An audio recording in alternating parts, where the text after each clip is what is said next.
Imagine, for just a moment, being the single only external investment manager that the legendary Charlie Munger ever trusted with his personal family capital. Oh, wow. I mean, think about the level of scrutiny that would involve, right? Exactly. The absolute demand for intellectual rigor, transparency, and just the psychological discipline that Munger would require before handing over the keys to his own wealth. It's a very short list. Yeah, it's a list of one. Well, that manager isn't hypothetical. He exists. His name is Li Lu, the founder of Himalaya Capital. And today, we are going to tear right into his playbook. Which is truly a phenomenal case study in, deep value conviction. When you look at how Himalaya Capital actually operates, you're looking at a masterclass in how to ruthlessly upgrade a portfolio when the market suddenly gives you the chance. Right, and that's our mission for this deep dive. Today, we are analyzing Himalaya Capital's U.S. portfolio, and this is based on their Q2 2026 Form 13F filing. Which is where things get really interesting. It's super interesting. We're going to unpack Li Lu's core philosophy, dissect a radically aggressive capital rotation he just executed over the last few months, and extract the brilliant opportunity cost logic behind it that you can actually apply to your own decision-making. It's highly applicable stuff. Totally. Yeah. But before we get into the weeds on this, for those of you who want to access more advanced research, follow Guru's latest movements, and leverage our latest Deep Values agents, welcome to download the Deep Values app from the App Store. A great tool for this kind of tracking. Yeah, and also, to track stock market temperature, welcome to download the iOS app Buffett Indicator from the Apple App Store or Bubble Watch from Google Play. And just as a necessary foundation, before we analyze these specific portfolio moves, please note that all analysis in this deep dive is based on publicly available sources and may be subject to revisions or, differing interpretations. Right, of course. All content from this channel is for research and entertainment purposes only and does not constitute any investment or financial advice or service. You should always conduct your own due diligence before making investment or financial decisions. Absolutely. Okay, so let's unpack this. To really understand why Li Lu buys what he buys and why he sells what he sells, we first have to understand the unique structural and philosophical foundation he operates from. Because Himalaya Capital is designed completely differently than your standard Wall Street hedge fund. Oh, 100%. Yeah. I mean, they manage over $21 billion in regulatory assets. With this U.S. 13F portfolio, we're looking at making up about 17 to 20% of that. Right. And for anyone listening who hasn't spent their weekend digging through SEC filings. As fun as that is. Right. A 13F is just a mandatory quarterly report that institutional managers with over $100 million have to file. It's essentially a delayed peek into their poker hand, showing us exactly which U.S. stocks they hold. Yeah. But here is the absolute kicker with Himalaya Capital. It's wild. They operate with zero fixed management fee. Which is almost unheard of in the modern financial industry. I mean, there is no annual 2% skim just for holding the client's money. Right. It's incredible when you think about the incentives there. It's like, imagine hiring a contractor to build a custom house for you, but they flat out refuse to be paid a salary or an hourly rate. Yeah, they just say no. Yeah, they tell you they will only take a paycheck, a percentage, if the house they build actually appreciates in value by over 6% a year. It completely eliminates that standard asset-gathering greed of normal funds. Exactly. Where they just want to manage as much money as possible to collect that guaranteed fee. Himalaya only takes a cut of the performance above a 6% preferred hurdle rate. What's fascinating here is how that specific fee structure fundamentally forces a 5 to 10-year time horizon. Think about the psychology of that. It's huge. Without guaranteed fees to keep the lights on and pay the analysts, your firm's survival strictly depends on actual mathematical compounding. You literally cannot fake it with marketing. Right. You can't just hug the benchmark index. This structural reality perfectly aligns with what they call the Lollapalooza moat philosophy, which is a concept Li Lu directly adopted from Charlie Munger. The Lollapalooza effect. I love that term. That is actually the fourth pillar of their core philosophy. Yeah, let's talk about that. It's the idea that you aren't just looking for a company with one simple competitive advantage. You are looking for a rare convergence of multiple moats, things like extreme cost advantages, massive network effects, high switching costs for the consumer, and high returns on invested capital. All firing at the exact same time. Yes, in the same direction, creating this just unstoppable force. But let's actually back up to the first three pillars of his philosophy, because they really set the stage for everything he did in 2026. Right. So pillar one is the strict business owner mentality. Meaning Mr. Market is just a transactional counterparty, right? Yeah. Exactly. The market is there to serve you with liquidity when you want to buy or sell, not to guide you or tell you what a business is actually worth. You don't let the fluctuating stock price dictate your emotional state. Which is easier said than done. Oh, absolutely. Then you have Pillar 2, which is a punishingly strict circle of competence. Li Lu requires that his team understands the operational unit economics and the competitive dynamics of a business better than that company's own executive management. Which sounds impossible, but how do they actually do that? Through incredibly intense primary research, we are talking deep forensic accounting to spot any hidden liabilities, on-the-ground supply chain verification, and relentless competitive channel checks. So they don't just, like, read the glossy annual report. No, no, you go out and audit the messy reality of the business yourself. Wow. And then pillar 3 is the absolute margin of safety. This is classic value investing. Yeah. You only commit capital when the market quotation exhibits a steep discount to a conservatively calculated intrinsic value. It's your ultimate buffer against being wrong, or against unpredictable macroeconomic shock. Yeah, and all of this, the fee structure, the 4 pillars, it's all wrapped up in Li Lu's broader macro framework, which he famously calls Civilization 3.0. Yes, Civilization 3.0 is a really critical piece of the puzzle to grasp his mindset. It is his overarching thesis that when empirical science combined with free market dynamics during the Industrial Revolution, it created a structural, irreversible shift in human history. A massive paradigm shift. Right. Economic growth went from being a zero-sum game where you had to literally conquer land to get richer to becoming fundamentally positive sum. It became a machine for continuous economic compounding through innovation. So for Li Lu, value investing isn't just about, moving paper around on Wall Street. Not at all. It's an engine of societal capital allocation. He views his job as directing resources to the most productive, cash-generative businesses on Earth to keep that Civilization the 3.0 engine running. I just love that perspective. It really elevates the whole endeavor.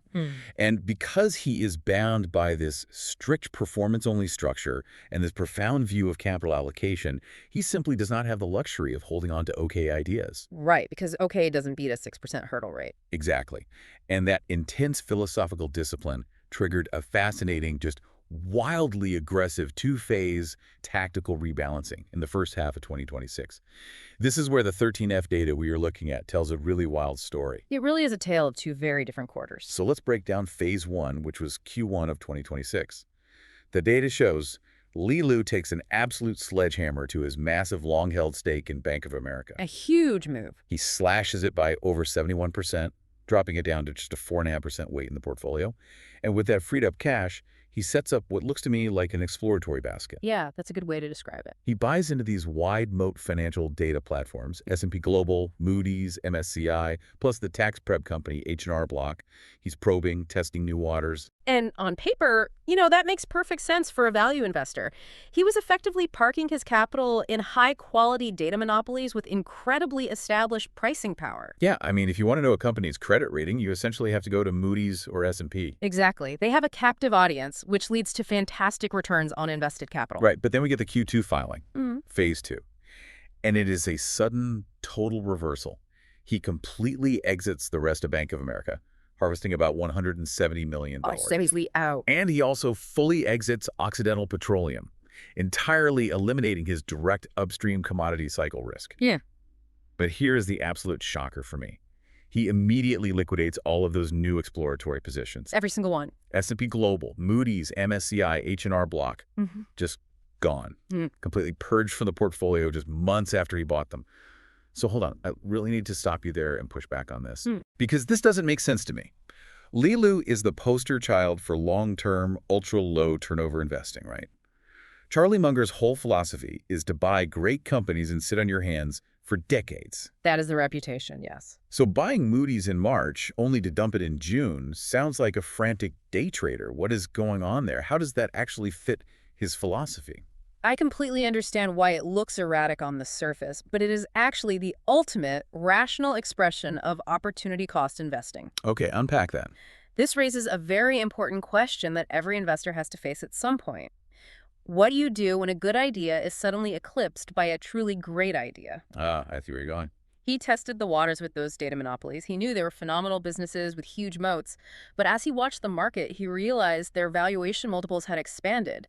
That expansion compressed his margin of safety. Simply put, they were fully valued by the market. Exactly. But at the exact same time, massive market mispricings opened up in his highest conviction ideas. Okay, so it wasn't panic selling at all.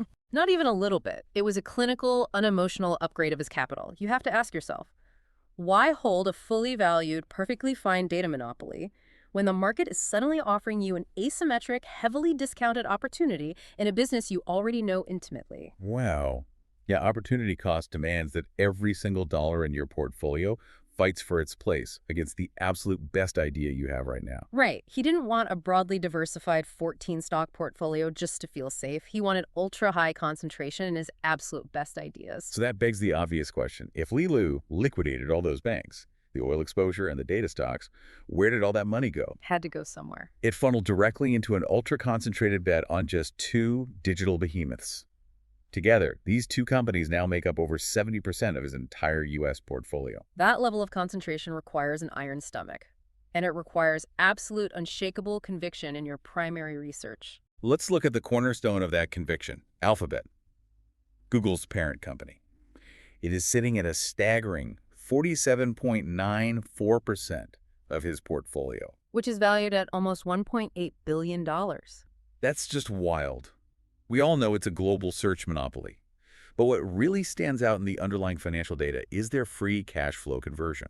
It is exceptionally high. We are talking about over 95% free cash flow conversion. And to clarify that for a moment, that means for every dollar of accounting profit they claim, roughly 95 cents of actual tangible cash goes straight into their bank account. Right, and this happens because their core search and digital advertising engines require relatively low maintenance capital compared to the sheer staggering volume of cash they generate every second of the day. But wait, what about all the heavy artificial intelligence spending? I mean, we keep hearing about the billions they are pouring into AI data center capex, capital expenditures, basically buying physical servers and building facilities. Doesn't that eat into the cash? It does require massive capital expenditures, yes. But here is the structural advantage. That AI infrastructure spend actually widens Alphabet's computational advantages over any potential challengers. So they're essentially building a moat out of servers. That's a great way to put it. And they are doing all of this on what we would call a sovereign-grade balance sheet. They have substantial net cash and very minimal debt. So when you combine that fortress balance sheet with their scaled share buybacks and their newly structured dividend, Alphabet provides an incredibly attractive margin of safety for Li Lu. Even though it's technically a giant tech stock. Right, but here's where it gets really interesting. The second massive bet, PDD Holdings. He increased this position by an astonishing 133.5% in Q2 alone. Massive move. It is now 22.17% of the portfolio. Now, PDD operates a consumer-to-manufacturer model, or C2M. Basically, they aggregate hundreds of millions of consumer purchase requests and take those orders directly to the factory floor. They completely cut out the wholesalers, the distributors, and the expensive retail shelf space. Yeah, and by stripping out all of those traditional middlemen, they can offer drastically lower prices to the consumer while still sustaining really attractive operating margins for themselves. It is a brilliant, ruthless supply chain disruption, and we are seeing this play out globally as they aggressively expand with platforms like Temu. But the financial engine behind it is what really blew my mind when reviewing the source material. The analysis notes their negative working capital engine. Oh, this is a fascinating concept. Let me put it this way, because it's such a cool concept to visualize. Imagine you are running a restaurant, but your customers pay you for their dinner 3 months before you actually have to pay your suppliers for the groceries. You'd be flush with cash. You are basically swimming in free cash that you can use to fund your own expansion, build more restaurants, or launch marketing campaigns, and it costs you nothing. And that's exactly what PDD does. Customer payments are collected almost immediately when an order is placed, but merchant settlements paying the actual factories happen on standard delayed commercial terms. It's just a structural cash flow advantage. Because of that negative working capital cycle, they generate operating cash flows that consistently meet or even exceed their reported net income. Plus, they have zero debt. None at all. None. They have enormous cash and liquidity reserves. It is a true fortress balance sheet, just like Alphabet. Okay, so If it's this incredibly efficient cash machine with zero debt, why is it discounted? Why was Li Lu able to buy it so heavily in Q2? Because the broader market is terrified of it. The market heavily discounts PDD due to macro geopolitical friction, fears of international tariffs, and intense cross-border regulatory scrutiny. Ah, so it's a narrative discount. Exactly. But this dynamic perfectly highlights Li Lu's Pillar 2, his circle of competence. While Western markets run away from PDD due to scary geopolitical headlines on the evening news, Li Lu's deep, decades-long understanding of Chinese manufacturing and supply chain dynamics allows him to see an asymmetric risk-reward setup. Where other investors just see unquantifiable fear, he sees a mispriced cash machine with an enormous margin of safety. It's the classic Benjamin Graham foundation of finding a discount, meeting the Charlie Munger qualitative filter of finding a great business. But let's be real about the math here for a second. Having roughly 70% of a multi-billion-dollar portfolio in just two tech platforms, Alphabet and PDD, is incredibly aggressive. Highly aggressive. Those are high-growth engines, but they come with inevitable volatility, especially in the tech sector. To survive the inevitable drawdowns without panicking, the rest of the portfolio must act as an indestructible shock absorber. You need a fortress to protect the growth engines. If 70% of your portfolio is aggressive offense, the remaining 30% has to be an impenetrable defense. And that is exactly what the rest of his 13F is designed to do. Let's look at the bricks in that fortress. First up, Berkshire Hathaway.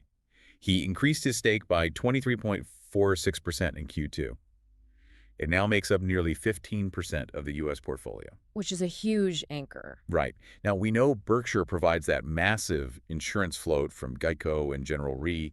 And just to be clear on what float is for a moment, it's basically when policyholders pay their premiums up front, and Berkshire gets to hold on to that mountain of cash and invest it for their own gain before they ever have to pay out claims. It is literally negative cost leverage. Plus, they have the operating synergy of industrial railways and energy utilities. Combined with unrivaled cash reserves currently sitting on their balance sheet, Berkshire is the ultimate low-risk compounding asset. It is the anchor of the portfolio. Next up is East West Bancorp, sitting at a 9.68% weight. And this is the specific bank he chose to replace Bank of America with. Which is a very deliberate surgical choice. East West is a niche commercial bridge bank that specifically facilitates trade between the United States and Greater China. Oh, that makes sense given his circle of competence. Exactly. Because of that highly specialized focus, they have incredibly sticky core deposits within Asian American commercial and retail communities. They are highly insulated from the rapid, panic-driven deposit flight we saw in other generic regional banks recently. And their returns are just stellar. The filing notes a return on tangible common equity, or ROTCE, above 16%. Which is fantastic. Yeah. Now, banks are highly leveraged institutions, so a return of 16% on their hard, tangible equities means management is incredibly efficient at turning their asset base into pure profit without taking on toxic risks. Right. Okay, then we have what the analysis calls the specialized consumer niche. We have Crocs sitting at 2.89% of the portfolio. The shoes. They have that high-margin proprietary Croslite resin, and they are aggressively paying down their debt after acquiring the brand Hey Dude. Next is Tencent Music Entertainment at 1.49%, which is dominating digital audio in China and actively transitioning from volatile live streaming revenue into highly stable recurring music subscriptions. Smart pivot. And finally, there's a tiny residual 0.86% in Apple, mostly kept for its massive free cash flow conversion and sticky consumer ecosystem. It's a very curated, deliberate tail end of the portfolio. But I have to ask you, this seems so random at first glance. I mean, Crocs and Apple are consumer discretionary goods. Berkshire is insurance and industrial railways. East West is a specialized regional bank. Tencent is streaming music. It sounds like a grab bag. Right. What is the actual common denominator here? How do these fit together into a cohesive strategy to protect Alphabet and PDD? Well, if we connect this to the bigger picture, we see the absolute elegance of Himalaya's portfolio architecture. Every single one of these 8 companies, despite being in wildly different industries, from plastic shoes to commercial banking to search engines shares, 2 vital traits: Which are? structural cash conversion and balance sheet dominance. Berkshire provides the indestructible float and downside resilience. Crocs and Apple provide high return on invested capital, meaning they generate tons of cash without needing to constantly reinvest it just to survive. Right. East West provides incredibly safe, high-yield banking with a highly protected deposit base.